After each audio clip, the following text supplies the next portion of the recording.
The olah sacrifice is given as a donation to Hashem and is fully burnt. It's given for male bulls, sheep, or goats without defects and is sacrificed on the olah altar. The person who sacrifices leans his hands upon the head of the sacrifice, and the sacrifice is slaughtered, and the Kohanim throw its blood on the corners of the altar. The sacrifice is skinned and cut, and everything is burnt on the altar. All sacrifices are salted. One can give an olah from birds and doves. The head is nipped off, and the body is pressed upon the altar wall. The Kohen removes the crop and entrails and burns it on the altar. The mincha sacrifice is a present for Hashem made of fine flour without chametz or fruit juice. There are 4 ways to make a mincha. 1. Mixed with oil and frankincense. A scoopful of it is burnt on the altar and the rest is eaten by the Kohanim. 2. Baked in an oven and anointed with oil.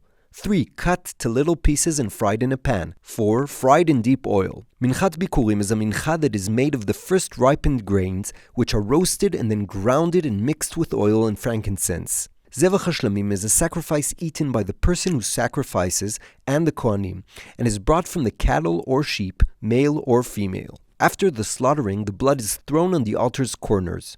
The fat tissue called chelev, along with the kidneys and the fat that covers the flanks, are all burnt at the altar. When the sacrifice is from sheep, also the tail is burnt. The chatat sacrifice is brought when a person sins unintentionally. If the Kohen Gadol sins unintentionally, he leans his hands on the offering bull, para chatat. Then it is slaughtered, and the Kohen dips his finger in the blood and sprinkles the blood 7 times toward the parochet, and puts the blood on the ketoret altar, and then spills the rest at the base of the altar. The chelev and kidneys and other organs are burnt outside of camp. If Bet Hadin was wrong and ordered Am Yisrael to do something sinful, they sacrifice a chatat, and the elders lean their hands on it and then do what is done to the Kohen's chatat. When a king is wrong, he sacrifices a chatat nasi. He leans his hands on the goat's head, and after the slaughter, the blood is put on the corners of the altar and then spilt to the altar base, and the chelev is burnt on the altar.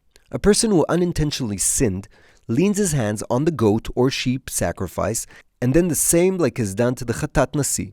A person who swears to testify for his friend and then refuses to do it, or a person that forgot that he is impure and entered the Mishkan, or ate something sacred, or swore and forgot and did what he swore not to, he must confess his sin and bring a goat or sheep for a chatat sacrifice. If it's too expensive for him, he can bring 2 birds, one which will be a chatat and the other an olah. If even that is too expensive, he can bring a sacrifice from fine flour. If someone mistakenly used something sacred, he must sacrifice an asham me'ilot, which is a ram, and he must give to the Kohen the worth of what he used, in addition to a fine of 1/5 of the value. The asham sacrifice is also given by a person who is in doubt if he sinned or not. A person who used his friend's deposit, or hasn't returned it, or stole or robbed it, or denied he found a lost item, and this person swore falsely about these sins, he must return the item in addition to a fine of 1/5 of its value, and then he must sacrifice an asham gzelot.